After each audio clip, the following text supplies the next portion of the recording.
तो बच्चों कैसे हैं आप सब।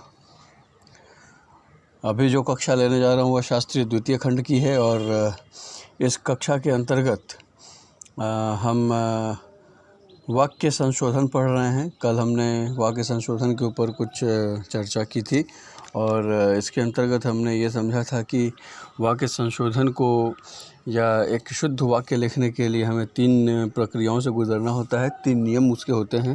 पहला तो क्रम यानी कि ऑर्डर, दूसरा अन्वय अर्थात कोऑर्डिनेशन और तीसरा प्रयोग। इन 3 नियमों के भी कुछ अपने अपने क्रम हैं, अपने नियम हैं जिन्हें हमने कल बताया था। क्रम के साथ हमने ये बताया था कि कोई भी वाक्य लिखने के लिए पहले कर्ता का होना आवश्यक है, दूसरी बीच में कर्म रहता है और अंत में क्रिया का होना आवश्यक है। उदाहरण के तौर पे हमने बताया था कि मोहन ने भोजन किया। इसी तरीके से क्रम के बाद हम अन्वय के बारे में जानते हैं और अन्वय के बारे में हमने ये कहा था कि लिंग, वचन, पुरुष और काल के अनुसार वाक्य के विभिन्न पदों का एक दूसरे के संबंध या मेल दिखाया जाता है। यह मेल कर्ता और क्रिया का, कर्म और क्रिया का, संज्ञा और सर्वनाम का हो सकता है। तो उसमें हमने कर्ता और क्रिया का मेल कल देखा था। आज हम कर्म और क्रिया का मेल देखेंगे और कर्म और क्रिया का जो मेल है उसमें भी आपको 5-6 नियम ऐसे हैं जिन 6 नियमों पर कर्म और क्रिया के उस मेल से जो वाक्य संशोधन होता है वो बनता है।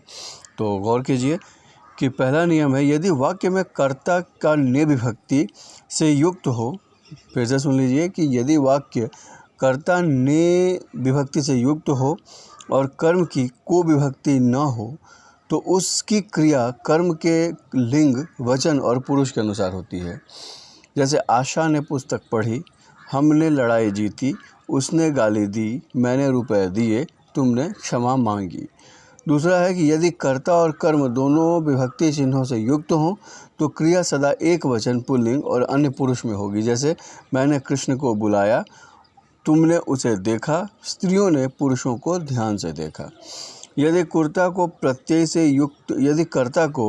से युक्त हो तथा कर्म के स्थान पर कोई क्रियार्थक संज्ञा आए तो क्रिया सदा पुल्लिंग, एक वचन और अन्य पुरुष में होगी। जैसे तुम्हें पुस्तक नहीं पढ़ना आता, अलका को रसोई बनाना नहीं आता, उससे समझ कर बात करना नहीं आता। यदि एक ही लिंग वचन के प्राणीवाचक विभक्ति रहित कर्म एक साथ आए तो क्रिया उसी लिंग में बहुवचन हो जाएगी। जैसे श्याम ने बैल और घोड़ा मोल लिए, तुमने गाय और भैंस मोल ली। यदि एक ही लिंग वचन के अनेक प्राणी और अप्राणीवाचक और प्रत्येक कर्म के साथ एक वचन में ही आए तो क्रिया भी एक वचन में ही होगी। जैसे मैंने एक गाय और एक भैंस खरीदी, सोहन ने एक पुस्तक और एक कलम खरीदी, मोहन ने एक घोड़ा और एक हाथी बेचा। यदि वाक्य में भिन्न भिन्न लिंग के अनेक प्रत्येक कर्म आए और वे और से जुड़े हुए हों तो क्रिया अंतिम कर्म के लिंग वचन में होगी। जैसे मैंने मिठाई और पापड़ खाए, उसने दूध और रोटी खिलाई। अब इसी में संज्ञा और सर्वनाम का जो मेल है वो देखिए कि वाक्य में लिंग, वचन और पुरुष के अनुसार सर्वनाम उस संज्ञा का अनुसरण करता है जिसके बदले उसका प्रयोग होता है। जैसे लड़के वे ही हैं, लड़कियां भी ये ही हैं। यदि वाक्य में अनेक संज्ञाओं के स्थान पर एक ही सर्वनाम आए तो वह पुल्लिंग बहुवचन में होगा। जैसे रमेश और सुरेश पटना गए हैं, 2 दिन बाद वे लौटेंगे। सुरेश, शीला और रमा आए और वे भी चले गए। यह भी आपको संज्ञा और सर्वनाम का एक मेल है। अब जो तीसरा है कि प्रयोग का उपयोग कैसे करें, तो वाक्यगत प्रयोग के लिए कुछ परिभाषा है और उसके कुछ नियम हैं, वो देख लें। वाक्य का सारा सौंदर्य पदों अथवा शब्दों के समुचित प्रयोग पर आश्रित होता है। पदों के स्वरूप और औचित्य पर ध्यान रखे बिना शिष्ट और सुंदर वाक्य की रचना नहीं हो पाती। प्रयोग संबंधी कुछ आवश्यक निर्देश हैं जो नीचे दिया गया है, उसको देख लीजिए। पहला, एक वाक्य से एक ही भाव प्रकट हो। दूसरा, मतलब एक वाक्य से सिर्फ हम जो बोलना चाहते हैं वही भाव प्रकट हो, उसमें द्व्यार्थक शब्द न हो। शब्दों का प्रयोग करते समय व्याकरण संबंधी नियमों का पालन अवश्य करें। वाक्य रचना में अधूरे वाक्यों को नहीं रखा जाए। वाक्य योजना में स्पष्टता और प्रयुक्त शब्दों में शैली संबंधी शिष्टता हो। वाक्य में शब्दों का परस्पर घनिष्ठ संबंध हो। तात्पर्य यह कि वाक्य में सभी शब्दों का प्रयोग एक ही काल में, एक ही स्थान पर और एक ही साथ होना चाहिए। वाक्य में ध्वनि और अर्थ की संगति पर विशेष ध्यान देना चाहिए। वाक्य में अर्थ शब्द न आने पाए। वाक्य योजना में आवश्यकता अनुसार जहाँ तहाँ मुहावरों और कहावतों का भी प्रयोग हो। वाक्य में एक ही व्यक्ति या वस्तु के लिए कहीं यह और कहीं वह, कहीं आप और कहीं तुम, कहीं इसे, कहीं इन्हें, कहीं उसे, कहीं उन्हें, कहीं उसका, कहीं उनका, कहीं इनका, कहीं इसका प्रयोग नहीं होना चाहिए। वाक्य में पुनरुक्ति दोष नहीं होना चाहिए। शब्दों के प्रयोग में औचित्य पर ध्यान देना चाहिए। वाक्य में अप्रचलित शब्दों का व्यवहार बिल्कुल नहीं करना चाहिए। परोक्ष कथन हिंदी भाषा की प्रवृत्ति के अनुकूल नहीं है। यह वाक्य अशुद्ध है। उसने कहा है कि उसे आपत्ति नहीं है। इसमें उससे के स्थान पर मुझे होना चाहिए। कुछ और ध्यान देने योग्य बातें हैं, वो अगर समझ लेंगे तो फिर बाद में जो आप वाक्य संशोधन की चीज़ें लिखते हैं वो कभी गलत नहीं होगा। जैसे पहला है कि प्रत्येक, किसी, कोई का प्रयोग सदा एक वचन में प्रयोग होते हैं। बहुवचन में इसका प्रयोग अशुद्ध है। जैसे प्रत्येक में देख लीजिए, प्रत्येक व्यक्ति जीना चाहता है। प्रत्येक पुरुष से मेरा निवेदन है। आप ये नहीं लिख सकते हैं कि प्रत्येक व्यक्ति जीना चाहते हैं। ये शब्द, ये वाक्य गलत हो जाएगा। तो याद रखें कि प्रत्येक, किसी, कोई इत्यादि जो शब्द होते हैं उनके पीछे हमेशा आपको एक वचन ही उपयोग में होता है। बहुवचन का प्रयोग अशुद्ध होता है। जैसे कोई का उदाहरण देखिए, मैंने अब तक कोई ऐसा काम नहीं किया है। कोई ऐसा भी कह सकता है। किसी में देख लीजिए, किसी व्यक्ति का वश नहीं चलता। किसी किसी का ऐसा कहना है, किसी ने कहा था।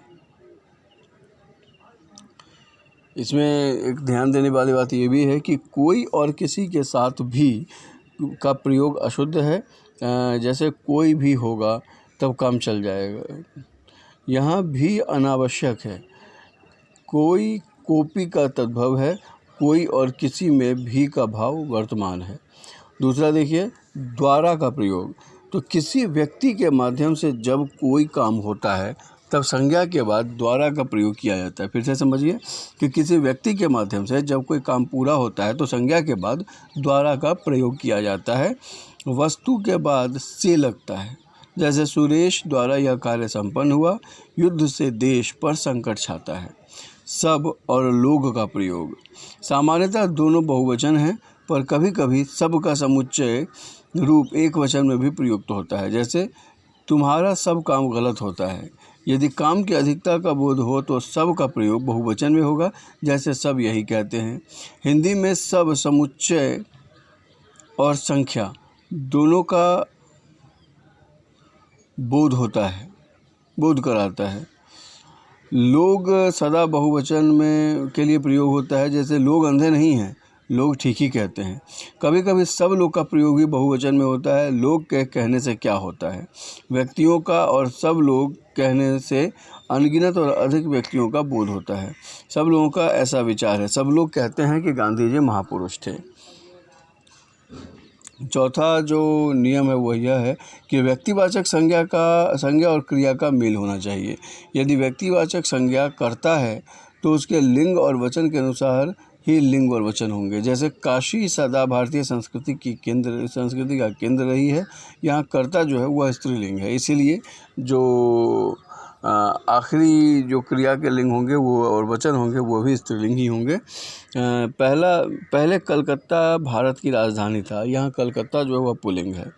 उसका ज्ञान ही उसकी पूंजी था। अब यहाँ ज्ञान भी है, पूंजी चूँकि ज्ञान करता है, इसीलिए जब हम क्रिया की बात करते हैं तो वो भी पुल्लिंग ही होगा। पांचवा नियम है कि समय सूचक समुच्चय का प्रयोग। 3 बजे हैं, 8 बजे हैं। इन वाक्यों में 3 और 8 बजने का बोध मुख्य में हुआ है, समुच्चय में हुआ है।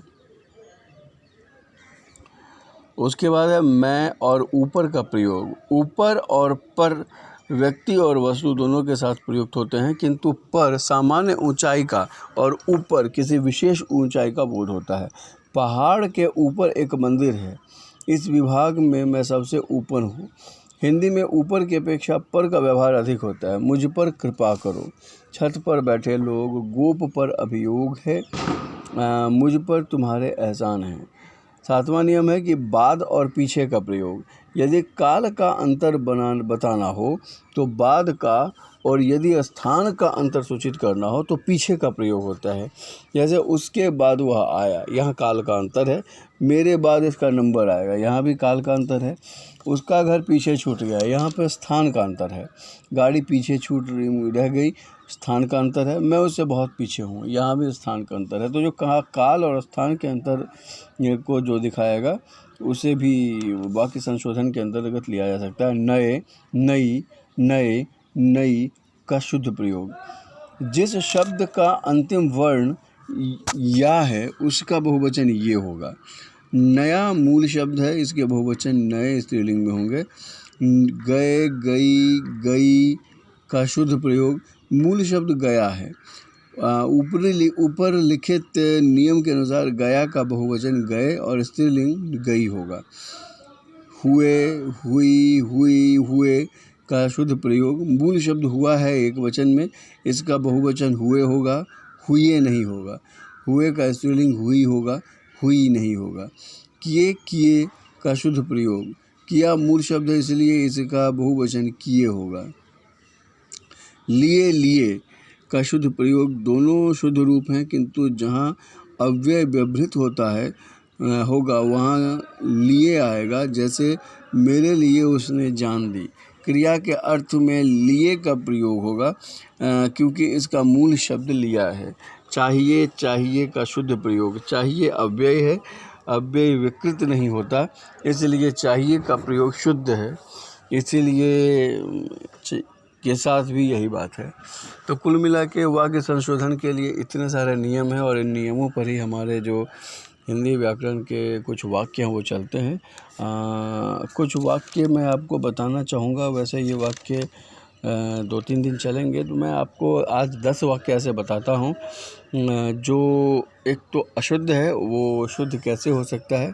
और आपको परीक्षा में कुछ ऐसे ही वाक्य दे दिए जाएंगे और उसमें आपको पूछा जाएगा प्रश्न कि इस वाक्य को शुद्ध करें।